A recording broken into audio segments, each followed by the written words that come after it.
Kom maar kyk of hy hier aan is. Daar is hy. Is hy nou reg? Daar is hy.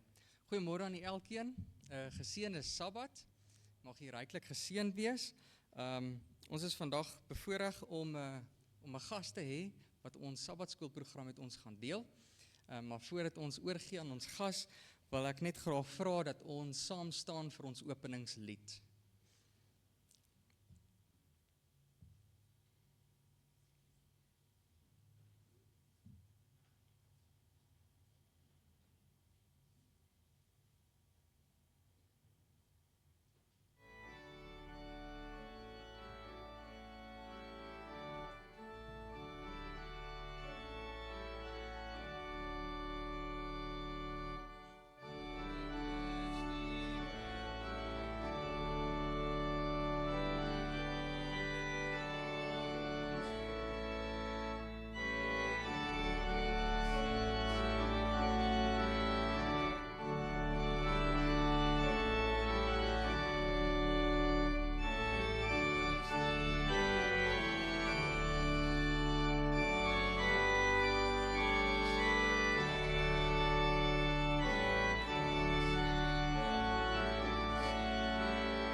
Kom ons bid saam.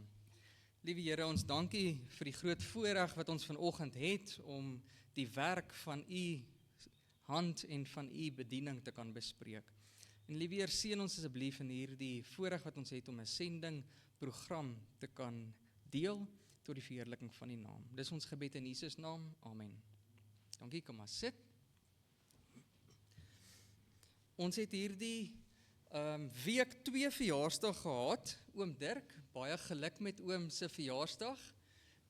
Vir ons 'n voorreg om oom ook by ons te hê, want Rian, wat ook hierdie week verjaar, hy is nie hier nie.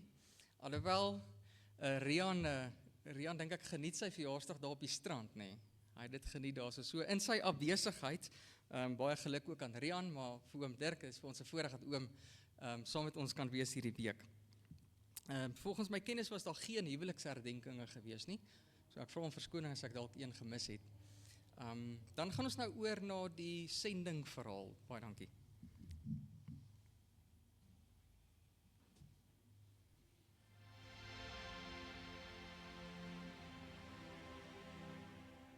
Die Filippyne.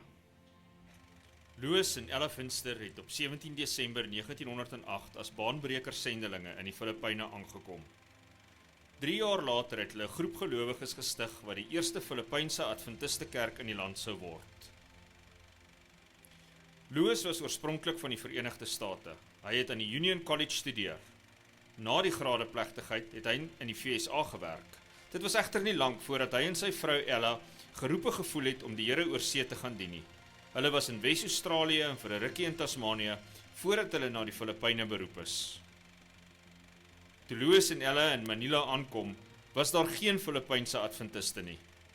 Die vorige paar sendelinge het in Spaans en Engels gewerk, hoofsaaklik met die buitelandse gemeenskap. J.L. McElhenney het egter leesstof vir die Filippyne begin voorberei. Lewis het besef dat slegs 5% van die bevolking Spaans praat. Dus het hy Tagalog by 'n vertaler vir die Amerikaanse Bybelgenootskap begin leer. Die vertaler het die Sabbat in een van die traktate ontdek en was onder die eerste groep dopelinge in 1911. Lewis het die eerste kerk in Santa Ana, 'n voorstad van Manila, gestig. Hy het sy nuwe bekeerlinge aangemoedig om by die sending aan te sluit en baie gou het hy 'n groep koppeteers en evangeliste gehad. Die werk het vinnig vooruit gegaan en in die Finsterse tyd is 4 konferensies en 1 Unie-konferensie gestig. Vandag is daar meer as 1.2 miljoen Sewende-dag Adventiste in die Filippyne en meer as 7000 kerke en groepe. Daar is 1 Sewende-dag Adventis vir elke 86 mense. Vir hierdie baanbreker sendelinge sê ons, Salamat.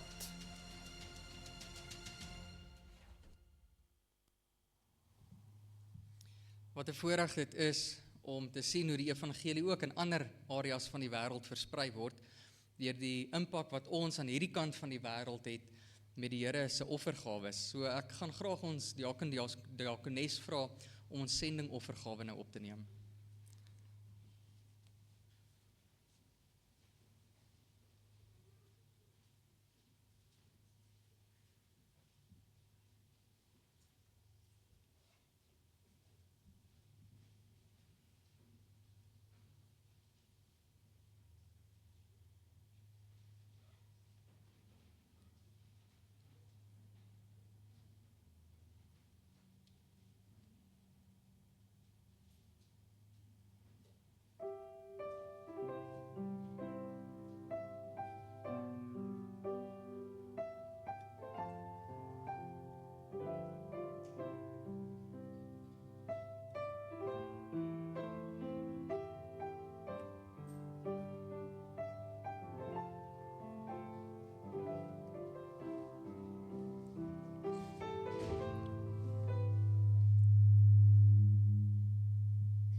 Kom ons bid saam.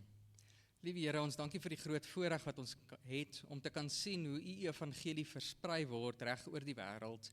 Liewe Here, die klein bydrae wat ons kan lewer tot daardie groot projekte. Liewe Here, ons vra U asseblief om ons offergawe te neem en tot die verheerliking van U koninkryk aan te wend, sodat ons ook eendag wanneer ons in die hemel is, daardie sterre kan sien wat ons bereik het deur die hande van ander mense, liewe Here, waar U ander mense inspireer om U hande en voete te gaan wees met die offergawes wat ons nou bring. Liewe Here, ons vra dit asseblief dat U ons ook seën in ons eie sendingprogram wat ons nou gaan hê. Ons bid dit in Jesus naam. Amen. Baie dankie. Ek gaan nou vir Chanel na vore nooi om met ons te kom gesels oor evangelisasie. So, Chanel was voormalig dippenaar gewees en toe ontmoet sy haar volledigheid vir Sean, toe word sy Janse van Rensburg. Nou, Chanel is my niggie, ja, ek weet, julle kan dit nie glo dat ek sulke pragtige familie kan hê nie, né? Sy is my familie, maar sy was die familie wat in die kerk groot geword het. Ek was die ander familie waarvan niemand gepraat het nie. So ja, deur die hand van die Here het ons eintlik later in ons lewens meer bevriend geraak en mekaar beter geleer ken, tot die voorreg wat 'n mens het om hier en daar in die kerk saam te kan bedien. So Chanel, dit is vir my 'n groot voorreg dat jy ons bedien vanoggend. Baie dankie vir jou bereidwilligheid. Mag die Here jou ryklik seën.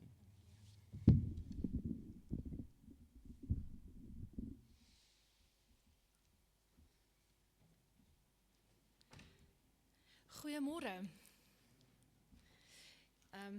Ja, vreeslik dankie vir die uitnodiging. Dit is vir my en Sean regtig 'n voorreg om saam met julle te kan bedien vanoggend.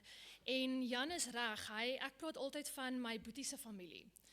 So dit was daardie kant, maar ons was baie trots op hom die dag toe ons hoor hy gaan in die bediening ingaan in my boetie se familie, want my pa was die heel eerste Sewende-dag Adventis in sy kant. En my ma het vreeslik hel gekry daaroor. So toe Jan dit doen, verder in daardie kant, hy is die tweede generasie, is ons baie trots daarop. So hy is deel van my familie, die res is nog my boetiesin. Ja. Maar ja, my naam is Chanel en leraar Jan het gevra dat ek met julle bietjie gesels oor evangelisasie. En bietjie terugvoer gee, maar ek is nie die evangelisasie leier by ons gemeente, ek is van Hartbeespoort af, ek en my man Sean, ons bedien daarso.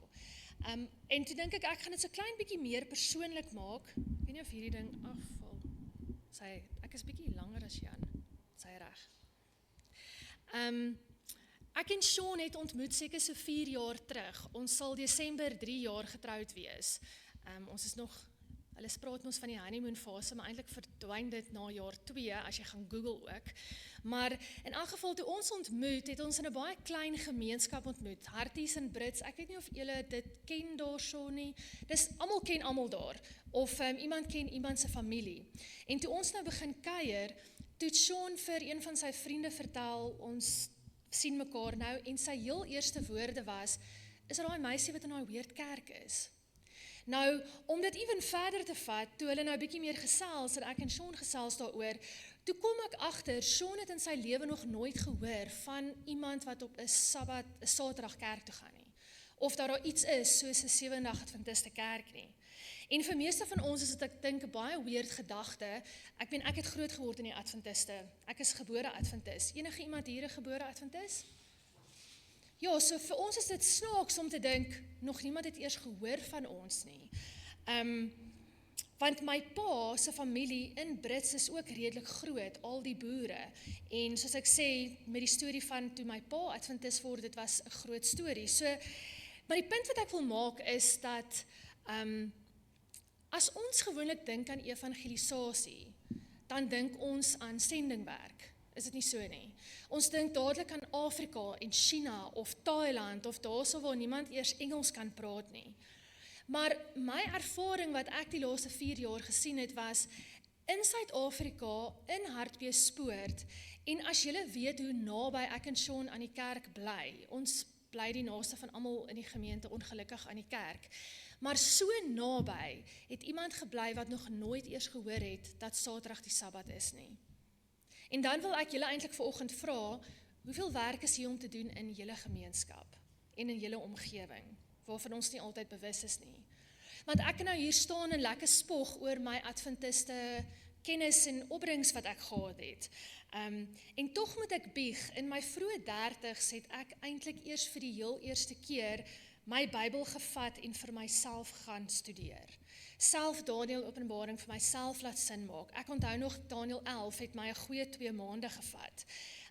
Om self te gaan leer van die heiligdom, oor die koninkryk van God, oor wat Jesus elke keer eintlik gesê het, en al die goed wat ons lees. En tydens COVID ook, was dit einste leraar Jan, ek noem hom Jannie, want is my neef, maar wat my in die diepwater so bietjie gegooi het en my geleer het om lesstudie aan te bied, want glo dit of nie, ek was baie bang om Bybelstudie vir mense te gee. En soos ek dit so geleer het, wat hy my gehelp het, het dit vir my 'n passie geword, en ek kan vandag actually met mense met confidence oor die Bybel praat.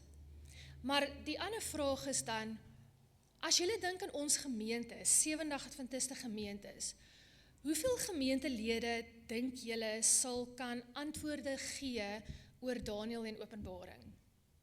Nie opinies nie, antwoorde. Of hoeveel van ons kinders ken die droom van Nebukadneser? Nie net die prentjies nie, maar wat dit beteken. En dan ook die 4 diere wat uit die see uitkom, of die diere wat uit die aarde uitkom in Openbaring 13. Of hoeveel van ons groot mense kan verduidelik of verstaan self ook wat beteken die beeld wat gaan opgerig word in Openbaring 13. Die draak en die vrou, is dit vir ons iets wat ons met confidence vir mense kan verduidelik? Maar 'n ander ding is ook Babylon, wat vir my interessant was toe ek het studeer. Kan ek en jy vir mense verduidelik hoekom Openbaring Babylon verduidelik in die toekomstige tyd, as Babylon iets is in die geskiedenis wat daar dit bestaan nie meer nie? Maar my doel is nie vanoggend om enigiemand te laat skaam voel of sleg te laat voel nie, maar excited. Want ek glo ons bly in baie exciting tye. Ek glo regtig met my hele hart dat ons bly in tye wat ons goeders gaan sien wat my oupa en my oupa grootjie van gepraat het. En dit is exciting om vir daardie goed te wag. Maar gewoonlik nou, wanneer ons mense dan so 'n boodskap van die Here praat weer met ons om dit uit te vat, is ons mense geneig om ons een van twee goed te doen. Ons is nou of overwhelmed met hierdie gevoelens, en sodra die emosie dan bietjie afsak, dan is die gedagtes ook weg. Of ons is dadelik soos, nee, ek is baie besig. Kos gaan hulle self nie op die tafel sit nie, en die kinders klim gewoonlik nie self in die bed nie, so mens moet gaan tyd soek vir hierdie goed. En daarom dink ek, dis eintlik so 'n groot voorreg om deel van 'n wêreldkerk te wees. Dink julle nie so nie? Ons is deel van 'n wêreldkerk waar daar klare struktuur is. Ek en jy hoef nie die wheel gaan reinvent nie. Ons hoef nie te gaan uitfigure hoe om alles onsself te gaan doen en dit daar buite te gaan toepas nie.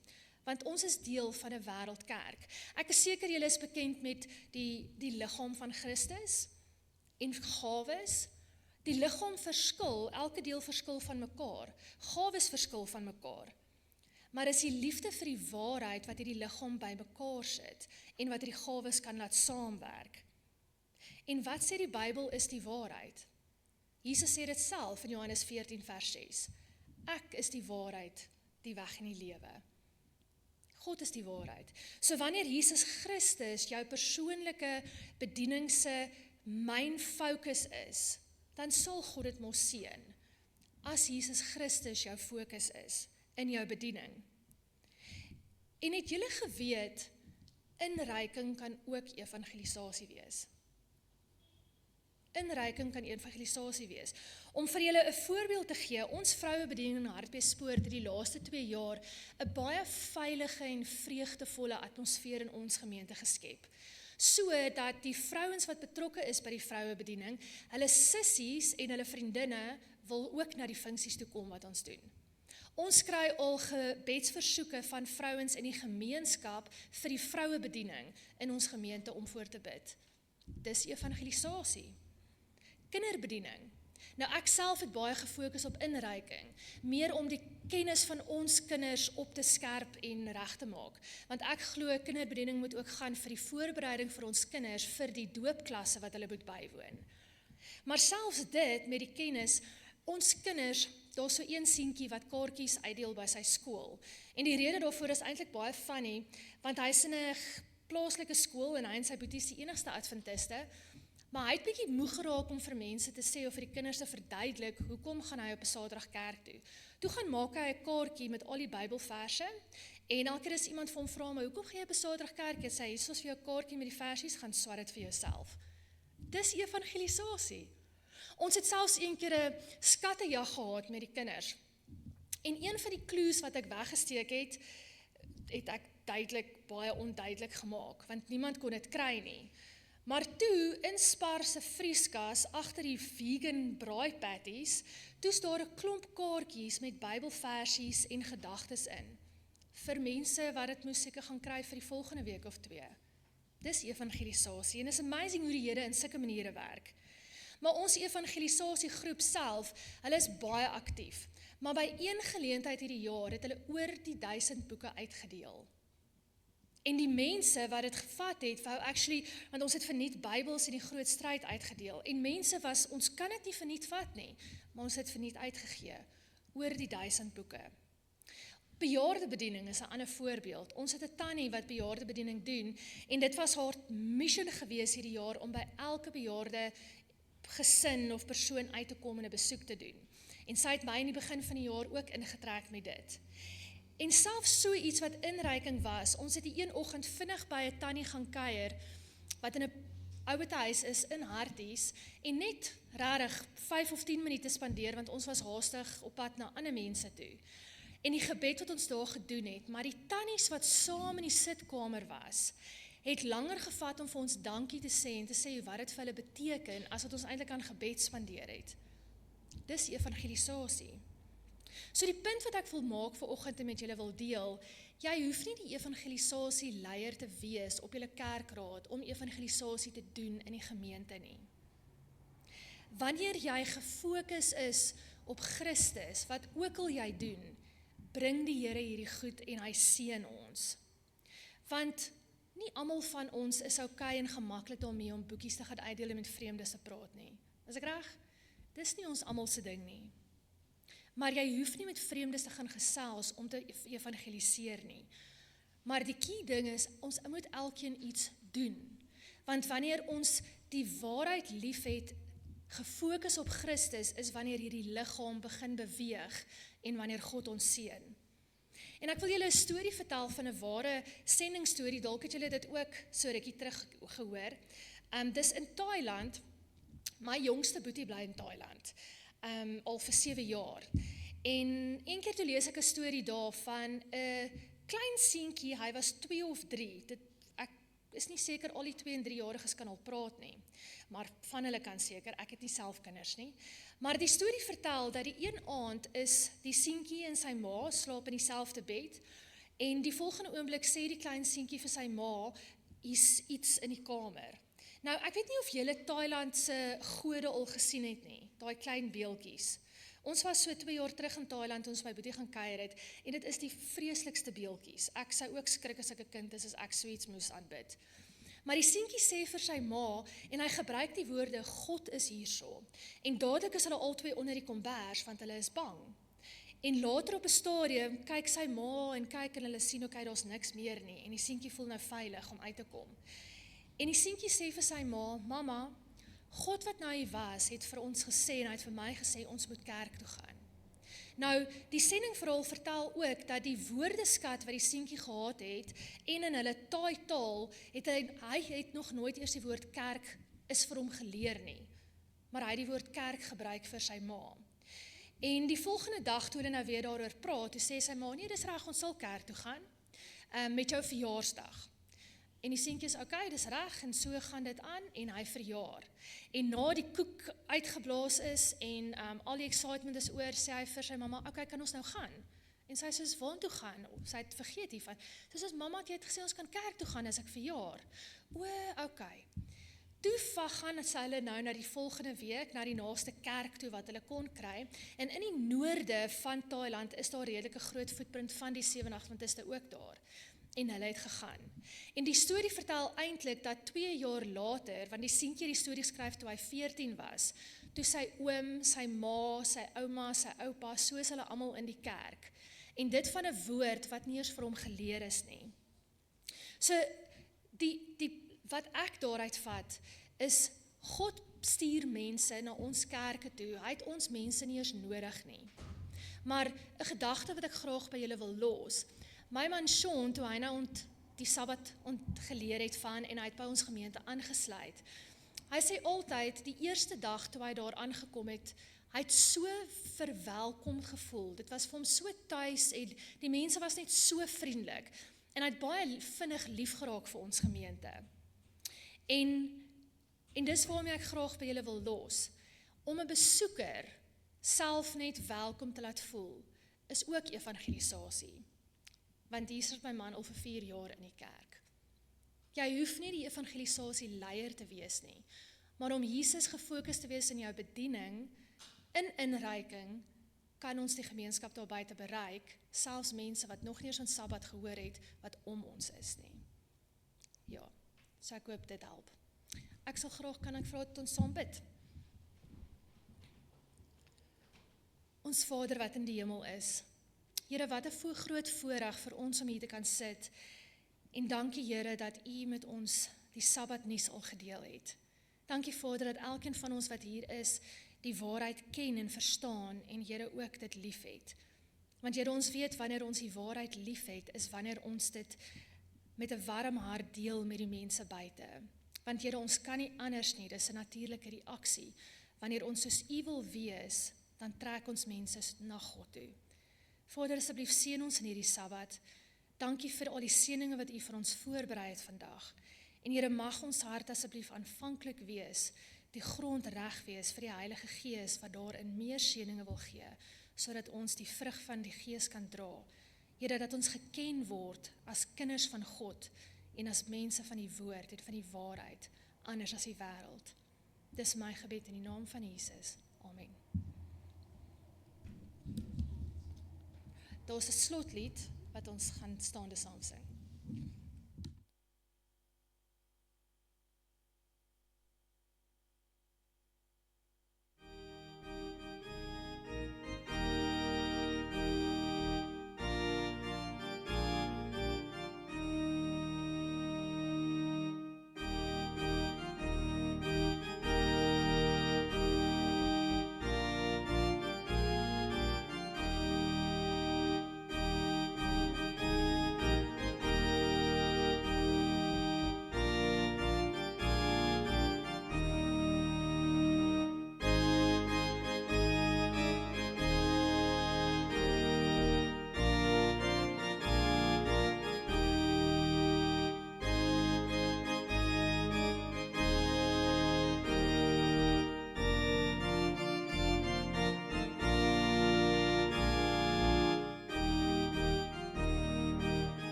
wat ons kan hê, dat U eendag weer kom. Liewe Here, dis die liefste tyding wat daar vir ons is. En terwyl ons daarvoor wag, liewe Here, dat ons nie sit en wag nie, maar maak ons asseblief besig om meer mense, meer geliefdes saam te neem vir daardie tyding. Dis ons gebed in Jesus naam. Amen. Ons gaan nou skuif vir ons lesstudie.